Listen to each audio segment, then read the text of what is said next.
अस्सलामुअलैकुम दोस्तों, मेरा नाम साहिल उमान है। मैं अपने यूट्यूब चैनल पर आप सबको खुशामदीद कहता हूँ।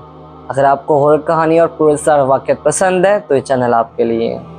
मैं आपके साथ ऐसी हॉरर कहानी और पुरस्कार वाक़यात शेयर करूँगा जो कि मेरे अजीज़ दोस्तों, मेरे रिश्तेदारों और मेरे जानने वालों के साथ पेश हैं। इवन वो कहानियाँ ऐसी हैं कि अगर आज भी हमें याद करें तो हमारी रूह काम जाती है।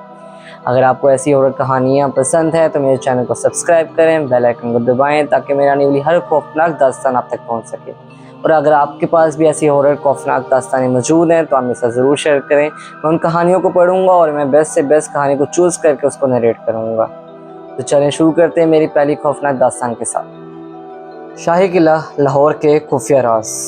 पाकिस्तान के दिल लाहौर शहर में एक ऐसी जगह मौजूद है जहाँ दिन के वक्त हज़ारों की तादाद में लोग घूमने आते हैं, लेकिन रात के अंधेरे में उसी जगह का माहौल ही बदल जाता है। जी हाँ, मैं बात कर रहा हूँ उसी शाही किले की जो कि अपनी शानदार इमारत, शीश महल और बादशाही शान शौकत के लिहाज से मशहूर है। लेकिन अगर मैं बात करूँ उससे रिलेटेड बहुत सी ऐसी कहानियों की जो लोगों के दिलों में खौफ पैदा करती हैं। कहा जाता है कि मुग़ल दौर में इस किले के अंदर सिर्फ महफ़िलें और जश्न नहीं मनाए जाते थे, बल्कि इस किले के अंदर बहुत सी साजिशें और सज़ाएँ भी दी जाती थी। इस किले के अंदर बहुत से ऐसे तहखाने और खुफिया रास्ते मौजूद हैं जो कि आम लोगों से बिल्कुल ओझल है। लोकल रवायत के मुताबिक कुछ लोगों का कहना है कि उन्होंने किले के पुराने हिस्सों में अजीबो-गरीब आवाज़ें सुनने का दावा किया।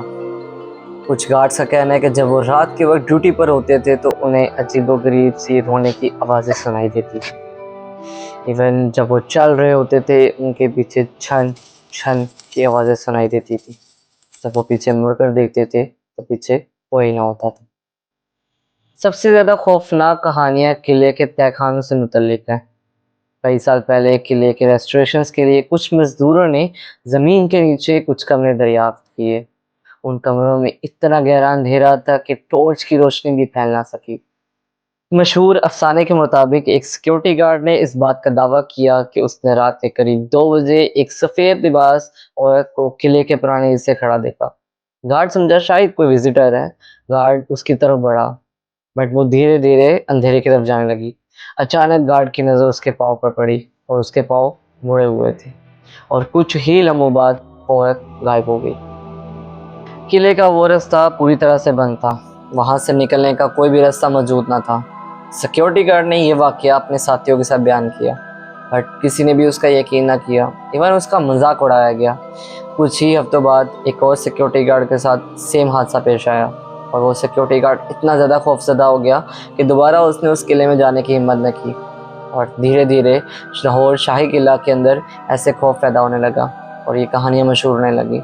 एक और अफसाने के मुताबिक लोगों ने किले के तहखानों के करीब औरतों की चीखों पुकार, उनके रोने और अजीबोगरीब सी आवाज़ें सुनने का दावा किया। अफसाने ये भी कहते हैं कि मुग़ल दौर में कई लोग कई साजिशों का शिकार हुए और उन्हें बहुत दर्दनाक सज़ाएं दी जाती थी। इवन उनकी सज़ाएं इस तरह की होती थी कि उन्हें ज़मीन के अंदर जिंदा दफन कर दिया जाता था। इसलिए कुछ लोग अब भी ये समझते हैं कि किले के कुछ ऐसे हिस्से अब भी अपने अंदर कुछ राज छुपाए बैठे हैं जो आज तक किसी को मालूम ना हो सके। लेकिन जब हिस्टोरियंस और एक्सपर्ट्स से पूछा गया तो उन्होंने कहा इन बातों का कोई काबिल तस्दीक सबूत मौजूद नहीं। उनके मुताबिक किले की पुरानी तामीर, सुनसान रास्ते, हवाओं की आवाज़ें, अंधेरा, ये सब चीज़ें इंसानों के जहनों पर असर डालती हैं और वो इन चीज़ों को पैरानॉर्मल समझने लगते हैं। बट मेरा सवाल उन हिस्टोरियंस और एक्सपर्ट से है, अगर ऐसा ही है तो किले को शाम होते ही क्यों बंद कर दिया जाता है? क्यों सब लोगों को किले से बाहर निकाल दिया जाता है? अगर ऐसा कुछ नहीं है, ये सब अफसाने हैं, तो क्यों हमें शाम के वक्त किले के अंदर नहीं जाने दिया जाता?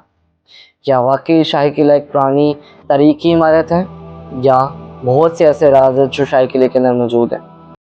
मेरा आप सबसे एक सवाल है कि कभी इत्तेफाक से लाहौर शाही किले में आप रात के वक्त अकेले हो, आपको कदमों की आहट की आवाज़ सुनाई दी जाए, तो क्या आप पीछे मुड़कर देखेंगे? मेरी आज की कहानी यहीं पर ख़त्म होती है।